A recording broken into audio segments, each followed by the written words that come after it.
Alright guys, welcome back to another LEGO video. I know it's been an excruciatingly long time, but it's just been a long school year. But it's finally summer, so we get to mess around and do whatever the heck we want. And as you can see, I have the very long-awaited Diagon Alley set. It's huge, it's big, don't mind that. That's a TV without the screen. By the way, that's what a TV looks like when you take the screen out. It's just a big... and it turned off.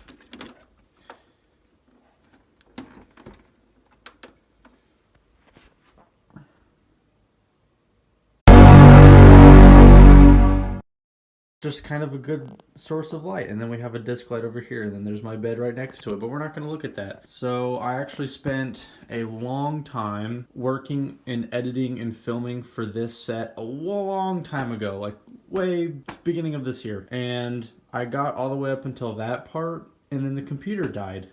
It broke itself. Absolutely committed. You finish that sentence. Instead of doing a full-length review for this set, again, because I'm not going to do that again, that was torture, I'm just going to give you a quick rundown and just some of my thoughts. Starting off, the beginning of the set, when you start building Ollivander's Wand Shop and Scribulus. I enjoyed building this for multiple reasons, because I love the pillar shape of the windows.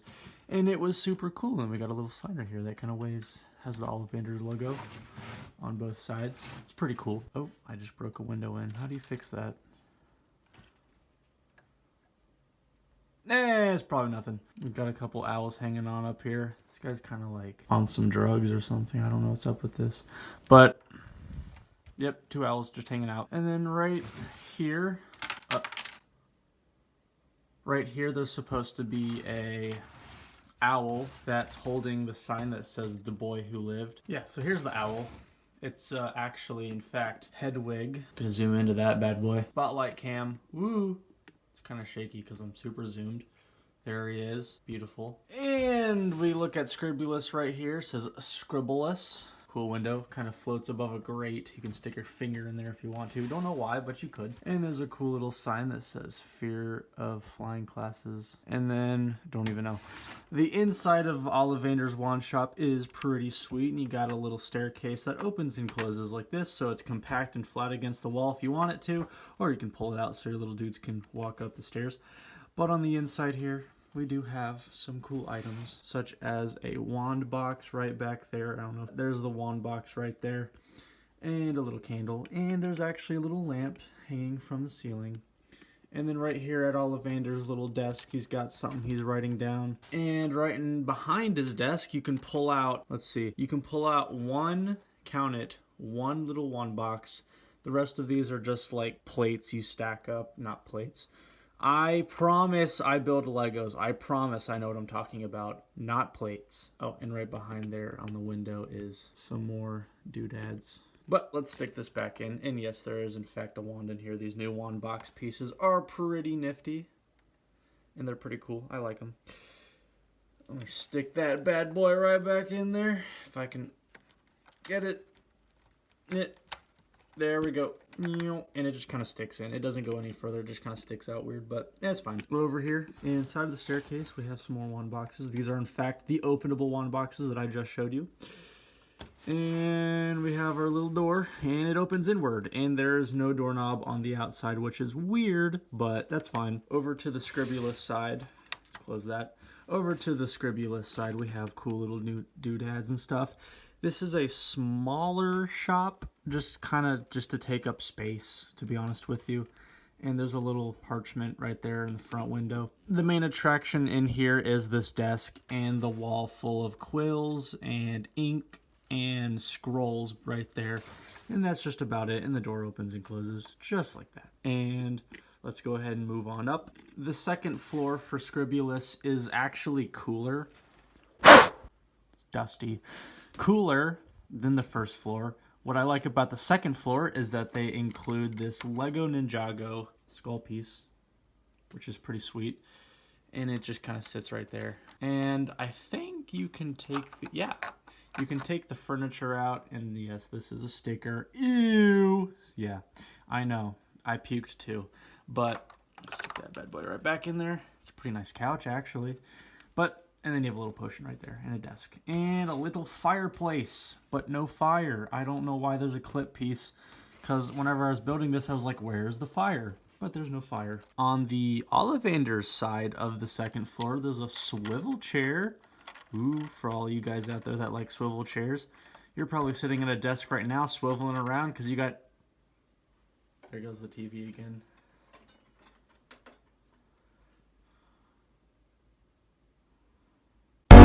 Because you got ADHD and you're just like, woo, woo, woo, woo, woo, you know, but who am I to judge? And then right here, there's a little desk with an open drawer. This does not close. It just kind of hangs out right there. And then right in front of that is a special wand. Who knows what that wand exactly is, but I guess it's special enough that Ollivander just kind of left it out. And then don't mind the nasty looking ladder. It just kind of hangs out in there. And then right here on this wall, you have another shelf with a pull-out wand box. And that's just about it for the full interior. Pretty simple. I like it, but whenever I display it on my shelf, I don't really look at it and appreciate it that much. But it's okay. The roof of the building is pretty average. This is kind of weird. Check that out. Whoop, whoop, whoop. Yeah, but that's about... Yeah, careful, don't break your stuff. But there's a little staircase right here, and there's a little chimney. That's about it. That's really just it. It's a pretty beautiful little flat roof. Nothing much, but yeah. In the line of plastic bricks, the next building is, of course, the Quidditch shop, and it's pink. And I don't know why. That's not Lego's decision. That's like Universal and Harry Potter and J.K. Rowling's decision. But I do have to say, I like the color pink, so it's okay. Looking at the front of this building, two obviously large windows and a obnoxiously large storefront with obnoxiously big windows to attract little children that like that big, flashy, expensive wand and an outfit. And of course, these are not stickers. Thank the Lord, these are not stickers. And we have the nice cobblestone path following straight along the street. And this is in fact a little this is in fact a seeker ball thingy and two red balls hanging above the door. Don't ask me why, but that's just what they chose. Quality Quidditch balls. And then of course right next to the big supply store you have the small Daily Prophet, and that's just one big room behind this door, but we'll get to that on the interior side. Second story, exterior, we have of course the Quidditch banner. Huzzah, flaps in the wind. I don't think there's any wind in that place, but it's fine. And then we have the Hogwarts crest, because no non-Hogwarts person is gonna walk in and be like, yeah, I want school clothes, even though I'm a grown man, age 50, waiting on my Hogwarts acceptance letter. Right here is the Daily Prophet sign right above the Daily Prophet. Duh! Second story, or no, third three, I can count. Third story, we have a paper explosion all over the walls. This is in fact the same window piece. These are the same window pieces used in the Stranger Things set, which is interesting. I like it. And then right here we have a little pile of newspapers. You'll never guess what they say. You'll never guess. But let's get into the exterior. Interior. You're probably wondering, what does the inside of this building look like? Well, funny you asked. Let's take a look. It's still dusty. The inside of this storefront is pretty plain, actually. It almost feels like the floor is very low and these desks and shelves are a little too high. We have the Nimbus 2000, 3000, I don't even know. Different various Quidditch hitting bats. I promise I don't know what those are. I'm just guessing. And then we have a outfit in the storefront. That's in fact Hufflepuff, and he just kind of sits in the front, looks pretty. It's not a real dude. The back of Daily Prophet is like a sketchy looking place that you deal things in. Yes, and the only thing that's over here is like a cheap stack of papers, and it's just bricks or slabs. And it just kind of sits in this crate right here. Honestly, the most boring part of the build was practically this. And then there's just a big yucky sticker on the inside, a bunch of random words. Golden Snickers, still missing. There's just a spider up here, and he just sits there in a big open corridor. Just sits here. But enough of that. Let's check out the second floor of this beautiful build. Again, this is like the most boring interior I've ever seen in my life. Almost like Minecraft, Lego Minecraft status boring, but that's all right. We have the Ravenclaw outfit right here on display in front of this massive oversized window. And then we have feel free to test fly any of our brooms, and I don't know why they do that, because I'm expecting kids to walk in and be like, ooh, let me try this out, and then crash into everything. The wizarding world is weird. Over here we got an assortment of clothes on a shelf, and then a Lego Minecraft chest. And there is in fact a third floor, but it's really small, and there's a door just chilling right here. And it opens and closes. Cool little stack of newspapers and some boxes, because we hate the planet and we want to kill all the turtles, so we're going to store up as much trash as possible. Here is Barnes & Noble and your local ice cream parlor, or what they call in the wizarding world, Flourish and Blots and Ice Cream Shop No Name Given. A lot of dust on the roof. Don't mind that, but this was third coolest build. That was the most boring thing I've ever built in my life, but this was kind of interesting. On the front street level, there's a nice little yellow ice cream front. And if you're an ice cream lover, then of course you're going to like this set, because there's a big ice cream shop right smack dab middle of the lineup of shops. There's two separate little chairs that just kind of hang out, and they just sit there. So if you shake the build or something, or just like pick it up and tip it, gone. But don't do that. So just be aware. The Flourish and Blot side of the build is really cool, because we have a little stack of like cheap books. Like whenever you go to Barnes & Noble and they have that super sale and they're selling all those books that no one reads, they always put them out front here, so I'm guessing that's what that is. And of course we got Big Ego Gilderoy Lockhart's books in the window, and then just a big fat stack of books over here. That's pretty much it. Bookseller, reading room, bookbinders, bookseller, reading room, bookbinders. Pretty much all that is. Flourish and Blots, both sides. And then I really thought this was cool, but now that I look at it, it's kind of like, is that a chair? Or is that like a beanbag with a big disc? And then there's like a lamp right here and like a sack of blueberries. Of course, the roof is going to be a little different, varying between the ice cream shop and the bookstore. This one's a little slanted, a little steep slope there. What's happening on the inside of the bookstore? First of all, there's a cool little staircase that flips down. Kind of keeps with that flat pattern on the back, so you can put it up against a nice wall. But if we flip that back up, there's literally just nothing there. So let's put that back down. Nice like pillar, kinda. Bookshelf right here. Right here. Big. I hate when I do that. When you're looking at the camera, you have no depth perception, so you literally run into everything.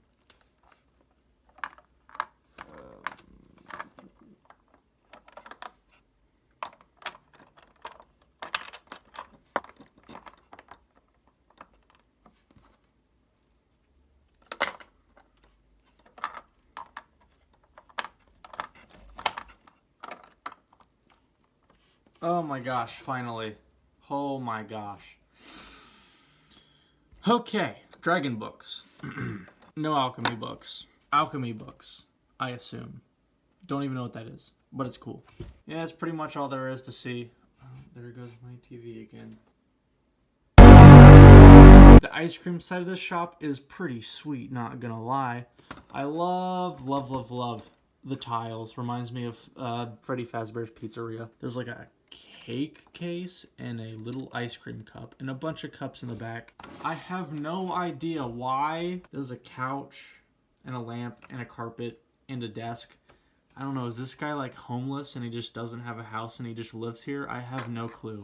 On this side of the build is pretty sweet. We have a poster that says Flourish and Blots, stack of fat books, railing, book, and the alchemy books right here, based off of the sign right there, alchemy. Here's the big chongus, best part of the build. Until Gringotts, can't speak English, everybody. Until Gringotts Bank becomes a thing, this will be the best Diagon Alley build so far.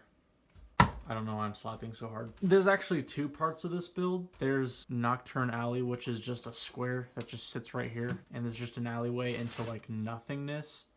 I'm waiting for them to release a set that extends this that way, but we're just kind of stranded here with an open alleyway into nothing. So if you want like a pit into your Lego bin of spare pieces, this would be the perfect thing for that. Just stick that right in front of it, and everybody that walks through, gone. Because we all know that in the Lego bin, if you throw something in there, you'll never see it again.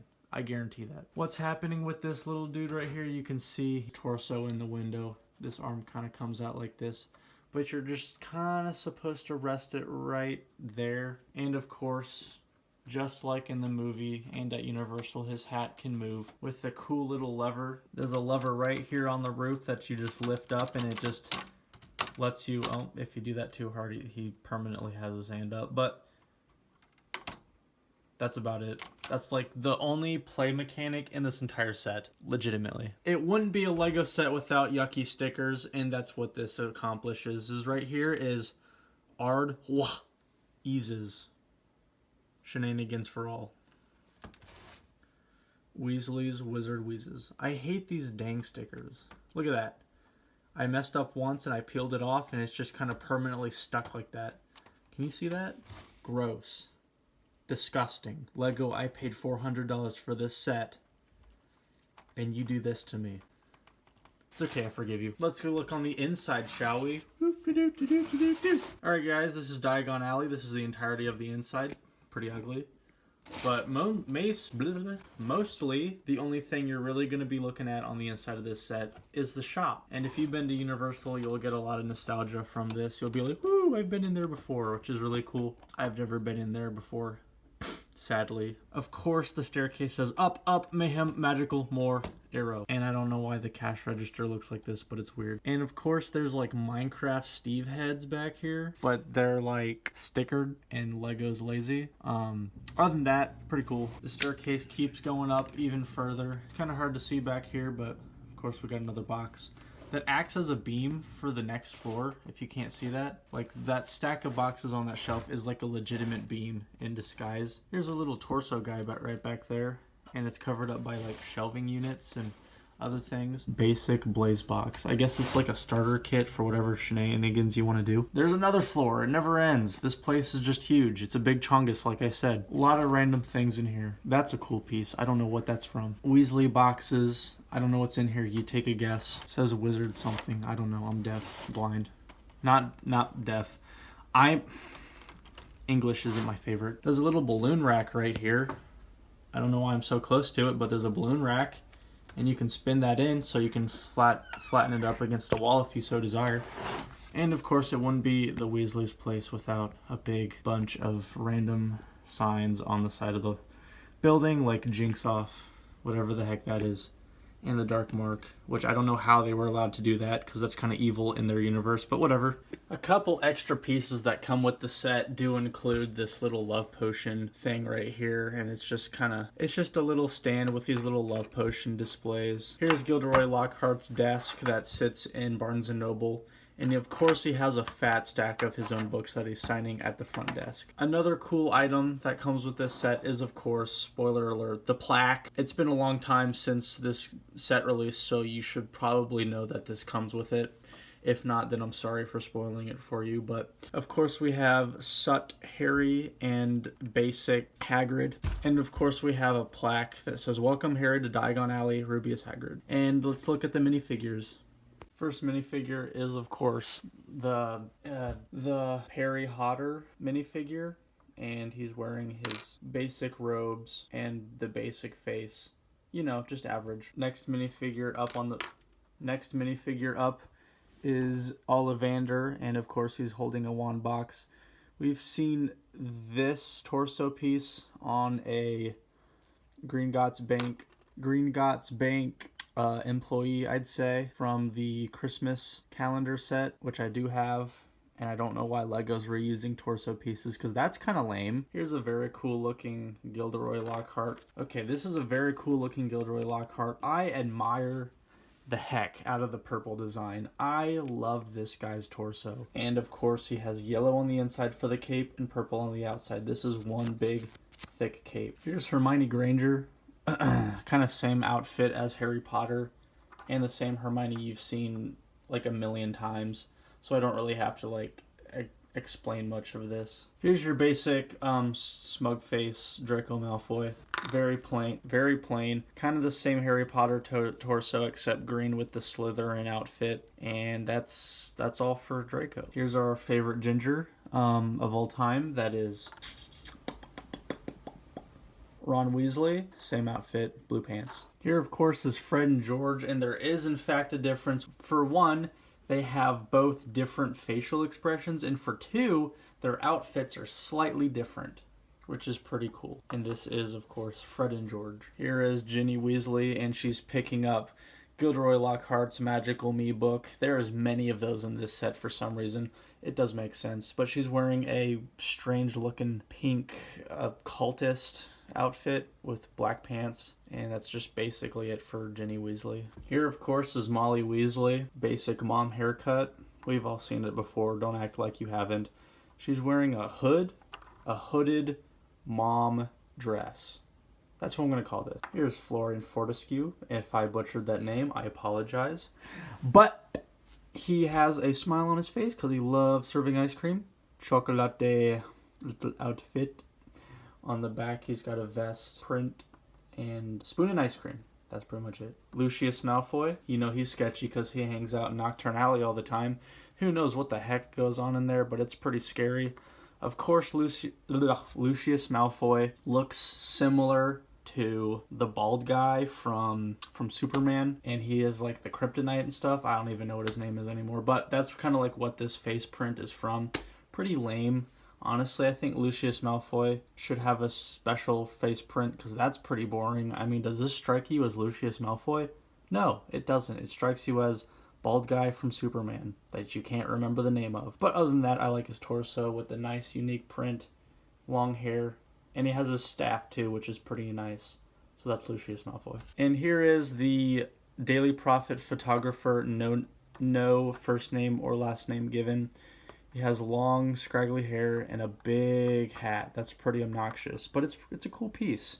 Dual molded, all that fun stuff. His outfit consists of green and gray and black and tan, stretches around to the back. Of course, this set features multiple configurations as you can disconnect each individual build, and you have the basic lineup like this, and there's two more. The second way of presenting the set would be to make the legitimate alley just by stacking the builds up like this, back to back with the straight fronts running all the way through. Another really cool way to make this one big, tight, compact set would be to connect all the sets up in a 4 square, so 1, 2, 3, 4, and it just makes this really big build, and it's really cool to look at. But unfortunately, you cannot see the interior. So, that's my Diagon Alley set review. It's been an excruciatingly long time, but it's here. So, thanks for watching.